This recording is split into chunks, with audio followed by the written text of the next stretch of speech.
We are Jonathan and Heather, and we sadly said goodbye to our 32-year-old daughter last December after a 4-year battle with cancer. If you have questions about life, illness, cancer, God, healing, life after death, facing the future when all looks bleak, or keeping going through a storm, or things haven't quite worked out for you how you expected, please join us as we think about some of these issues. Okay, so last time we thought about Millie's diagnosis and how we felt at that time. And today I've got another question for you. Did you have any idea something bad was going to happen? Well, you've got to have a sip of water with a question like that. Ever since I was a child, before I read what it says in the Bible, and I can't actually remember hearing a sermon or a message on this particular thought, I always had a deep down worry or more thought, kind of a mixture of thought or worry that the worst things might happen in my life. I remember thinking in particular about my dad, thinking about something bad happening to him and being worried about that for probably most of my childhood. It didn't happen. There's a story in the Bible, you perhaps know it, it's familiar to many, at least the title, about Job. And he says very early on, the thing that I most feared, that which I most feared has come upon me. A little bit like that. I didn't see it coming. You know, we could cut it and we could start again, but the thing which I most feared, wasn't sneeze. I don't think I saw at all this coming with Millie. Tell us about, there was a strange event just a few days before. Often things make more sense afterwards. For many years, I started to write books, and I've got the first page and the odd chapter, and one of them was, in hindsight, we knew all along. We haven't shared this story with hardly anyone. Yeah. And I'm going to have to be very careful with some of the details. But this turned out to be 5 days, about a week before the diagnosis was given. We heard anything that was dire, and that has led us to this point where we're sharing quite a lot. I was in a meeting, and I had my back to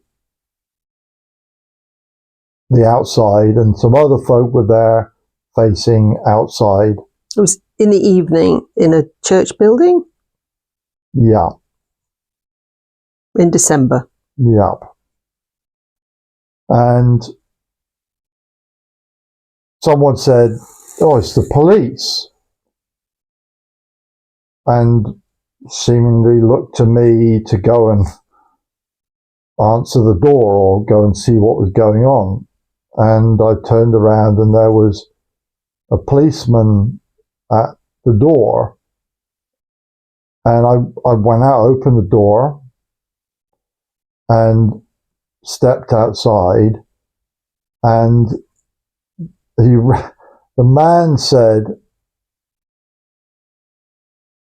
"My name is Daniel," which isn't your usual words, but I didn't think anything of it. "My name is Daniel, and the cross isn't bright enough." And I went, and put crosses, illuminated crosses, on the building that came on at night, came on in the dark. The crosses were visible just as non-illuminated in the day, but you wouldn't notice them unless you were kind of looking, perhaps. But they would come on at night. As far as I know, those lights have gone out. Everything needs maintenance and needs looking after. And he said the lights aren't bright enough. And I kind of knew what he meant, but there were like 5 of them, and so they were pretty bright, and you could see them from a long way away. But I kind of knew what he meant, and it didn't seem to be with visual illumination, with, turn the wick up a little bit, as it were. The cross isn't bright enough. It seemed to be, he seemed to be saying it in some spiritual way. This was a policeman. My name's Daniel. And I went outside, and I felt weird. And he was dressed in a policeman's gear, but there was something strange going on. And I had a chat with him, and I said, we need to have a coffee sometime. That never happened. And then just as I was coming back in and saying my kind of goodbyes, he told me a verse from the Bible. What was that, Heather? Jeremiah, the Lord said to me from of old, I have loved you with everlasting love, therefore with loving kindness I have drawn you. Yeah. Jeremiah, I'm thinking 31, but I don't know. You can look it up. And Heather wasn't there, I was just there. And I went, well, thank you. And I came back in and shut the door, and I went back over to the meeting, and no one said anything. It was like, it wasn't who was that, what was that about. It was like it hadn't happened, and it was almost like they didn't see it. It was one of the strangest moments ever. And when I got back, I told Heather, and I looked up the verse, and it didn't really resonate with me, but I've always felt, I'm loved by God. I'm loved by God. It was strange that he said his name's Daniel. I couldn't put my finger on it, but there was something mysterious that the others didn't seemingly. It didn't connect with them at all. It's like they didn't see it. It was really strange, really peculiar. If it wasn't an angel,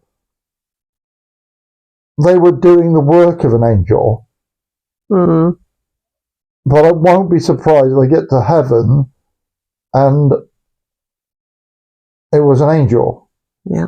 They had a message for me, which really was one of, in a way, everything's fine. I've got it all. But the light needs to be bright. The cross needs to be bright. The cross needs to be... The lights are in the shape of a cross. Yeah. They need to be really bright, really, really bright.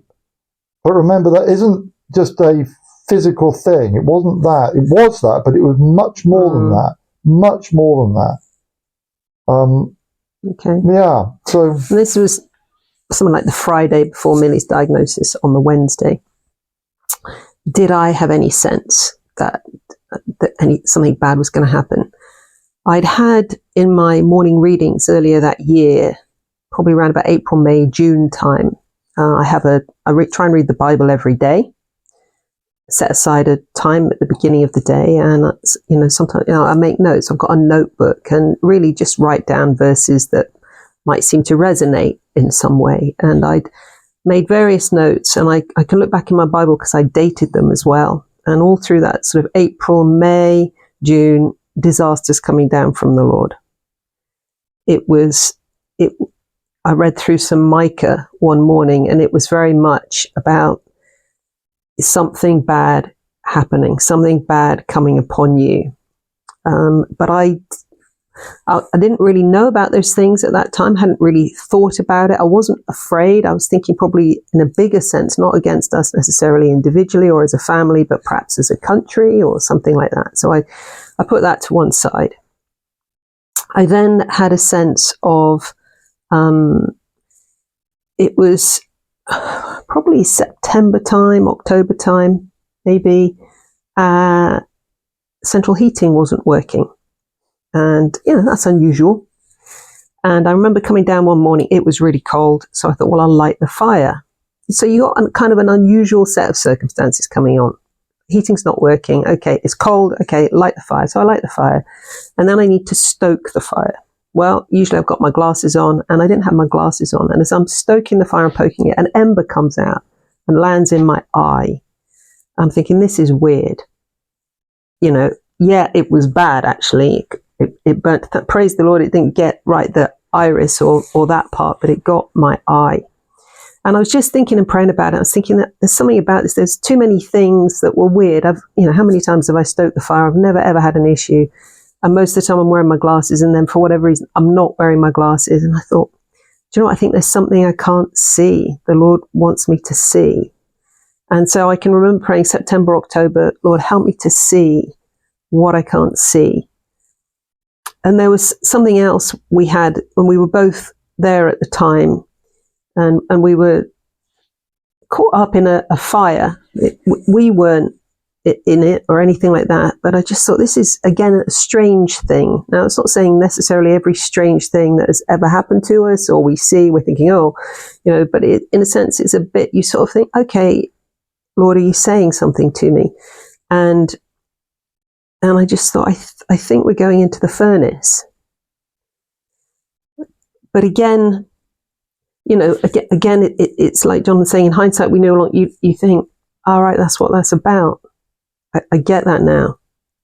Okay, the disaster, right, it's this thing. The furnace, all right, this is what it is. And the furnace is about trying you and testing you and getting rid of it gets rid of the dross, it gets rid of the rubbish.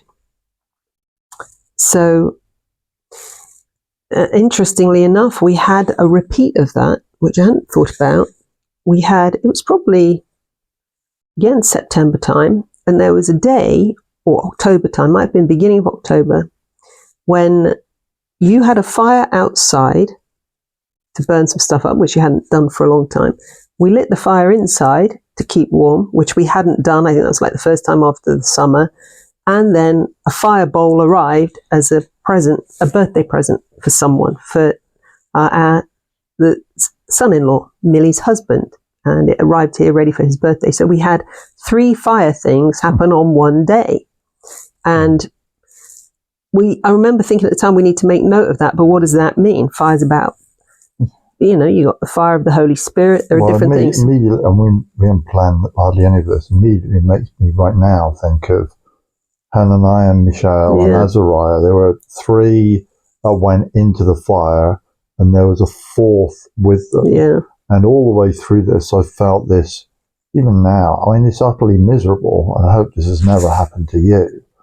But there have been some really beautiful days since Millie went to heaven, which is better than going to Devon. I said to Mill multiple times during these last 4 years, going to heaven's not the worst thing. Yeah. But I hadn't, we'd made a note on that day. We thought, this is strange that, you order something and then on the same day as you happen to light a fire and light another fire, it arrives. It could have arrived the day before or after. Yeah. And it was this fireball as well, which actually then Millie was around for our son-in-law's birthday, which was great, but it was only a few days after that she took a real turn for the worse. So I do think the Lord was saying something then. And I guess you think, well, you didn't pick it up at the time. We didn't pick it up at the time, but it's a real comfort actually also to know the Lord knew. The Lord knew.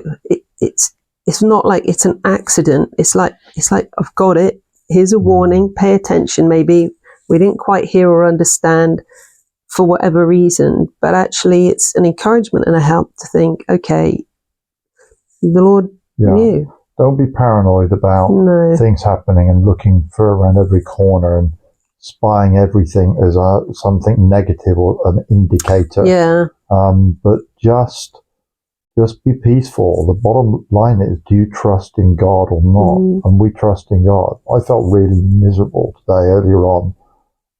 Just loss of our daughter. Our son is still here, and all is well in pretty much every other aspect of life. But we all, not riding on the top of the crest of a wave, and being like heroic in a weird sort of way.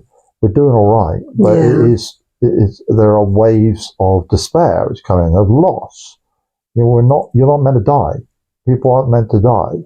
The wages of sin is death. The free gift of God, which Millie had accepted many years before and had really dedicated her life to. Like, I believe most in our family have dedicated our lives. A lot of people we know have dedicated their lives and they've believed that He, the Lord, is able to keep us so that we can breathe our last in peace. Yep. And to make sure that your family is in that place is wonderful. You can actually see them go to heaven and know see them go and know they've gone to that good, beautiful place. So don't be paranoid about things, but we've certainly felt, we've got peace. We've got peace anyway. And it's not make-believe peace. It's real peace. I think something's worth noting in this is that, the thing that I most feared, we all most feared, all of us, most feared that has come upon us. I do believe that there is a strong likelihood that what we've been through is a test. I could be wrong, but I believe there's a strong likelihood that a lot of this has been a test and is an ongoing test. It's a test that God is in charge of. I could be wrong. I'm going to say that one more time. I want to keep on going over it. But I think there's a strong likelihood that this is a test and God is in charge of the whole test. But there may, and that He knows that we're not going to cave in. We're not going to be angry with God and wish we would die. Have we despaired of life a few times? Oh yeah. But we're not going to blame God for nothing. Even if it's a test that He's set up, allowed for some reason that we probably can't begin to understand in the here and the now. We love God and our daughter and our son and our family. We love God. We love God. I remember saying that in a school some years ago. I love God to everyone. But 500 students there are why we love God. I love God. This might be a test. So far, by God's amazing grace, we've all kind of passed the test so far. I have no idea about tomorrow. We've got zero confidence in ourselves, but we've got a bag of confidence in God to keep us. That's what salvation is, asking Him to keep us now and always. So don't despair. Don't be paranoid about the worst things happening in your life, but there is some degree of being ready for difficulties coming, so you don't throw the towel in. Don't throw the towel in. The Lord will get you through, and there's glory at the end of the road, which is worth hanging in there for. Indeed it is. Yeah, so we'll see our daughter again, and not just for a day, but for always, because she loves the Lord, and so do we. Thanks for joining us. Yeah, bless you all. See you soon.